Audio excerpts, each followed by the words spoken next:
Anyway, we're working right. Let's go. Okay, we're going. I just left Los Alamos about 40 minutes ago. I should have had the camera on and stopped and taken pictures. It's such a beautiful area. Oh my gosh. I'm in love with this country now. I'm in love with New Mexico. Colorado was incredible, and I'll get to see more of Colorado a little later on this leg. But I'm really excited for this next stop. I just went through Santa Fe. I got some gas. I was going to spend some time there, but I've got a place where I can hopefully contribute a little bit and be able to enjoy people's company at this place outside of Las Vegas, New Mexico. What a place, huh? I wonder if they have slot machines. Anyway, I've had a good visit in Los Alamos. I stayed with a Russian lady. She's a young gal. Her husband works for the lab. I think I talked about her in the last post, and got to spend some time with her and her baby. I just got down on the floor and got to play with this baby. It reminded me of my grandchildren. It's a beautiful experience. It was hard to get away. It's really hard to leave. I remember leaving Price and I thought, do I have to rip my heart out every time I move, thinking that I'm gonna not see some of these people again? And it just keep having that kind of an experience every time I go someplace or leave someplace. Hopefully I'll get to stop and revisit Jay and Becky and Price on the way back to Utah. One of my former students, I'm trying to keep this not political, but I think what I'm going to talk about is not political. People politicize things in order to promote their economic agendas, I'm thinking. And we all do it, I guess. We all do it. I don't know. I probably do it. Maybe I don't. I can't believe that some of the people that I see saying certain things really believe deep down what they're saying. Maybe they do. In 2 miles, continue on 25 north. Oh, this is my Australian guide here. She's the one that talks to me and tells me where to turn. I'm in love with her. I just have to tell you that I'm not sure about any other kind of significant relationship in my life, but I do have this connection to my Australian gal who tells me when to turn and when to go straight and all of that. Very, very handy to have along on a trip. Anyway, the thing that I was going to talk about a little bit was climate change. I'm just looking out at the vastness of our country and all of this beauty and everything, and I'm just thinking of the people in the Midwest where the rivers are overflowing, where I've got a friend that's up in Alaska right now, and she mentioned that the glacier was in a different spot than where it was the last time they were up there a few years ago. And just saying, it's all around us. It's like the emperor has no clothes, and everybody's, and it's the millennials and it's the young people who are saying it. They're saying, Mom and Dad, you know what you're touting here is. 25 miles, continue straight on. Thank you.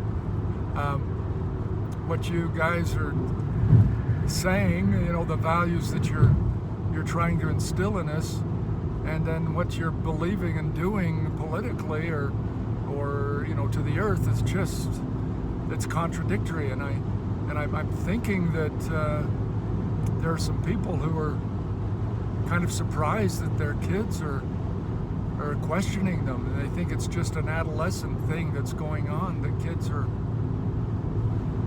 questioning their parents and So they'll grow out of it. They'll grow out of it, and then they just kind of keep questioning, and it ends up being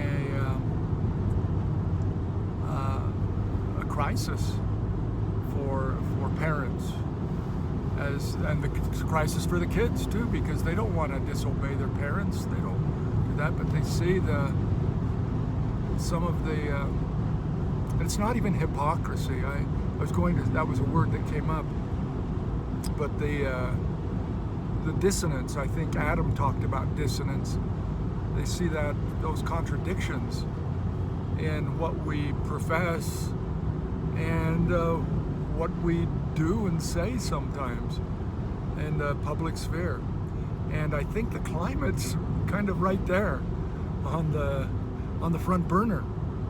I just look at this beautiful planet and I say, gosh, I hope it can stay habitable for people, for my children's children's children's children's children, and that they can come down to New Mexico or wherever they desire to go and see this beautiful world for the way it is right now. And they don't have to worry about it being that much hotter or the lack of water and different things that are happening, consequence of climate change and consequence of how we use water. I was just talking to a friend this morning about Colombia, where